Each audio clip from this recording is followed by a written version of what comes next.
كلمتك عن الصورة الكبيرة بتاعت البلد كلها في الحلقة ال 34 من برنامج فضفضة. هلخصها لك تاني وبعدين نعمل زوم ان للجزء ده في الحلقة دي ال 35. بس فكرني كل ما اقول اسم البلد اسرعه عشان بيشيلوا الفيديو دلوقتي، ما هو كلهم معاه. كلمتك في الجزء الاول من الحلقة دي عن اتفاقية تنحى كانت سنة 1917. في الجزء الثاني كلمتك على قرايبهم لما جابوهم بكل تناحة. في الجزء الثالث كلمتك عن التقسيم التنح لما قسموا الارض بنسبة 56% ليهم 43% بالنسبة لينا سنة 1948. في نفس السنة حب يعلن نفسه كبلد، قامت حرب خسرناها، قام واخد 78% من البلد وهجر وخلص على بتاع 1,000,000 واحد من سكان الارض الاصليين. راجع بقى الجزء ده كويس عشان كان بيبني للحلقه 35 اللي فيها الجزء ده. في الجزء الاول من الحلقه دي هكلمك على نسبه ال 43% اللي هم ادوها لسكان البلد الاصليين وقالوا لهم الباقي مش تبعكم. ال 43% دي اتقسمت على جزئين. الجزء الاولاني كبير، مجموعه من المدن متجمعين باسم الضفه الغربيه وكانت تابعه للاداره الاردنيه وقتها، والجزء الثاني صغير وبرده مدن متجمعه باسم قطاع غزه وكان تابع وقتها للاداره المصريه. لو انت بقى من صحاب البلد الاصليين وبره الجزئين دول، خد شنطك وروح لمنطقه من الاثنين دول وهيبقى اسمك لاجئ.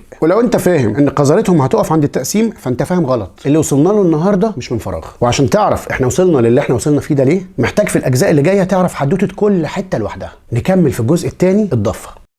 الجزء الثاني مرض الكانسر. هنفرض مع بعض ان البلد دي شقه 4 اوض. الامم المتحده ادت للتنح ده اوضتين وصاله وادتنا احنا اوضتين بس، وجابت كل اخواتي من الاوض الثانيه والصاله وزنقتهم عندي في الاوضتين بتوعي. الاوضه الكبيره منهم كانت الضفه والاوضه الاصغر كانت قطاع غزه. سيبني بقى يا تنح اعيش فيهم، وده اصلا ظلم لاني صاحب الشقه كلها. اللي جاي ده هيثبت لك ان التنح ده عامل زي الكانسر بيتمسكن لحد ما يتمكن. سنه 67 بعد الحرب دخل الاوضه بتاعتنا وقال انا هحط ايدي عليها، وبدا وقتها يعمل حاجه اسمها مستوطنات. عارف بقى المستوطنه دي عامله زي ايه؟ تحس ان الاوضه بتاعتنا جالها كانسر تنح. يعني ادخل الاوضه بتاعتك واجيب كرسي كبير واقعد في نصها، وكل شويه الكرسي يبقى 10 وال10 30 وال30 60 وال60 80 وال80 يبقوا اكتر من 100، لدرجه ان في 2023 عدد المستوطنات الرسمي بقى 144 و100 مش رسمي. نص مليون واحد منهم عايشين في اوضتي. كانسر. طب امشي انا في الاوضه ازاي؟ بسيفي؟ امشي بالجنب؟ انت مش مكفيك الاوضتين والصاله اللي انت سارقهم؟ انت تنح ليه؟ عارف ايه اللي غيظني؟ لما يجي حد من البهايم اللي ادوله اكتر من نص بيتي يقول لي انت بترفض الحلول السلميه. سلميه دي تبقى خالتك. ده قدامك بعد ما اديته اكتر من نص بيتي دخل على اوضتي وبدا يشاركني في سريري وعايزني اصدق ان هدفك يحل السلام على المنطقه. خالتك. اكلمك بقى على الاوضه الثانيه ودي اللي وجع قلوبنا كلنا، قطاع في الجزء اللي جاي.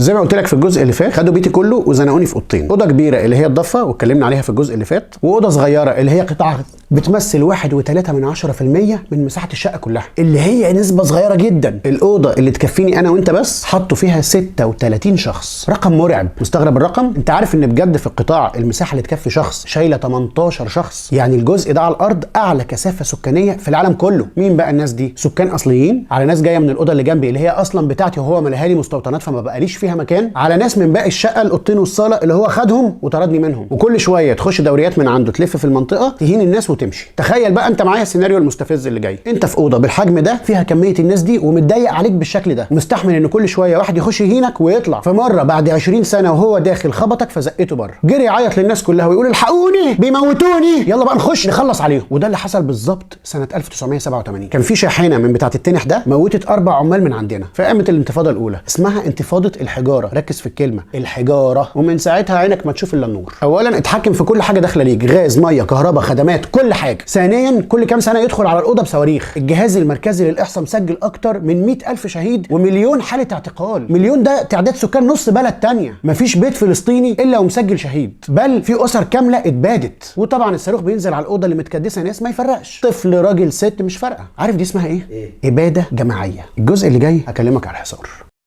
انا كنت كلمتك في الجزء اللي فات ان هو اتحكم في الكهرباء والميه والاكل والغاز عن قطاع غزه. في الجزء ده هحكي لك عن الحصار. الحصار ده بدا بتلكيكه من التنح لما حركه من حركات المقاومه نجحت في الانتخابات. بص بقى، التنح زي ما قلت لك قسم بيتي وما سابنيش في اوضتي، جه وخنقني فيها. يسكت؟ لا والله ما تجيش. جيت اعمل انا انتخابات في اوضتي عادي عشان اختار اللي يمثلني. قال لك اللي اخترته ده ما يمشيش معايا، اصله ممكن يطلب حقوقه وانا احب قوي اكل الحقوق ومحدش يحاسبني ولا يطلبها. فقرر التنح سنه 2006 يحاصر القطاع. يعني من 17 سنه متحاصرين. اكبر كثافه سكانيه في منطقه متحاصره بقى لها 17 سنه. اتحكم في دخول الاكل والطاقه عامه. عايز تنحى تاني؟ منعنا نصطاد في البحر. يعني ده البحر بتاعنا يا تنح. لا ممنوع تصطادوا فيه. عايز تنحى تاني؟ هدم المطار الوحيد الموجود في الحته دي، فبقى القطاع عباره عن سجن واسع كل حاجه ممنوعه عنه. يا راجل ده من 6 سنين ناس من طرفه هو طلعوا تقرير بيقول ان معدل الفقر في القطاع 65% وانعدام الامن الغذائي 72%. يعني تقريبا 3/4 اللي جوه مش لاقيين الاكل، والكلام ده من 6 سنين. ما بالك دلوقتي؟ البطاله وصلت 50%. يعني لا يشتغل ولا ياكل ولا يشرب ولا يعيش ولا يسافر. وفوق ده كله بتضربهم وتمنع دخول الاجهزه الطبيه والدواء، ده غير القصف اللي حصل اللي هنتكلم عليه. وزي ما قلت لك قبل كده الضرب بالصواريخ والغارات ما بتخلصش على مدى السنين، بس السنه دي مختلفه. خليني اقول لك ايه اللي حصل السنه دي بس الجزء اللي جاي، عشان اول امبارح حصلت جريمه حرب علنيه قدام الناس.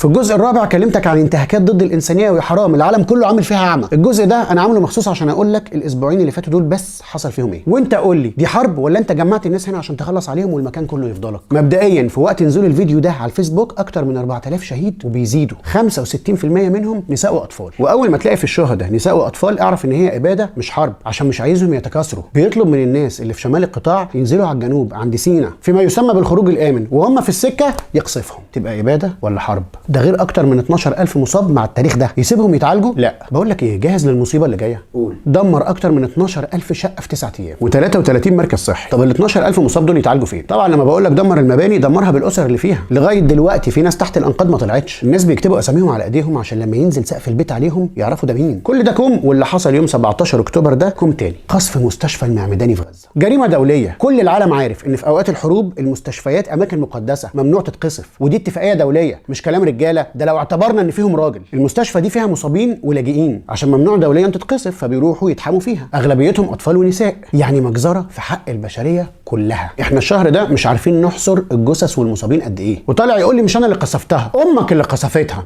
امك. ها قول لي تبقى اباده ولا حرب؟ الجزء اللي جاي هكلمك على فخر الامه، سكان القطاع والضفه. بعد ما حكيت لك قصه التنح ده وازاي سرق الارض، بدل المره 2 و3 كان بيسرق ويرجع ياخد اللي ما اتسرقش لسه. وفي وسط كل الدمار والضلمه دي اهل البلد رجاله عمرهم ما استسلموا. من سنه 1948 لحد 2023 ما سكتوش لحظه، وده اللي انا نفسي اوثقه للتاريخ. طلع من وسط الرجاله دول جيل صغير رجاله برضه، القضيه بتجري في دمه، وفي كل السنين اللي فاتت قدموا كل اللي في ايديهم عشان راسهم تفضل مرفوعه. اللي بيعمله الشعب ده عامل زي خناقه ما بين واحد ماسك في ايده مدفع وواحد تاني ماسك في ايده عصايه، ما بينيموش الليل. الراجل ده صارف بليون دولار عشان يعمل بس سور وبرضه كسره، وكل شويه يالف حواديت ويطلع يحكيها للناس بره، ورغم ان هم عارفين ان هو كذاب بينشروا الكذب بتاعه ده في كل حته. وهي عصابه واحده، واحد بيرمي صواريخ على منطقه فيها الكثافه السكانيه دي بالاطفال اللي فيها والستات اللي فيها، اعرف انه مش لوحده. التنح كلمته مسموعه عند كل الناس اللي زيه، لان عنده اغلب الميكروفونات اللي بتسمعها، فوصلت بيه المرحله انه ينسب كل الجرائم بتاعته لغيره. بيفكرني بجمله ضربني وبكى سبقني واشتكى. بص يا ابني، عارف ليه التنح ده مرعوب من فكره ان طفل صغير واقف قدامه بطوبه؟ لان هو عارف ان الطفل ده هيكبر هيخلف 10 ولاد زيه عشان تفضل المقاومه مستمره. ولو عايز تتاكد شوف مين ابو الولد ده ومين جده كمان. صاحب الحق عمره ما بيموت. وبرضه عايز اوثق فخري الشديد بجيلنا احنا السنه دي. احنا نعتبر من اقوى الاجيال اللي واقفه ضد الموضوع ده. لو مش مصدقني افتح الانترنت واتفرج، منصات التواصل الاجتماعي اللي عليها مليارات الناس خايفه مننا وبتضيق علينا، ومع ذلك مكملين. ونتيجه تكملتنا شعوب كتير جدا كانت معاهم بداوا ياخدوا بالهم من الكذب اللي التنح ده بيعمله ويعرفوا الصوره الحقيقيه للموضوع. فعايز اوجه رساله لاي حد من الجيل بتاعنا، كمل، انت ماشي صح، الدنيا بره بتتقلب عشان كلمه، عشان فيديو، عشان صوره انت بتشيرها.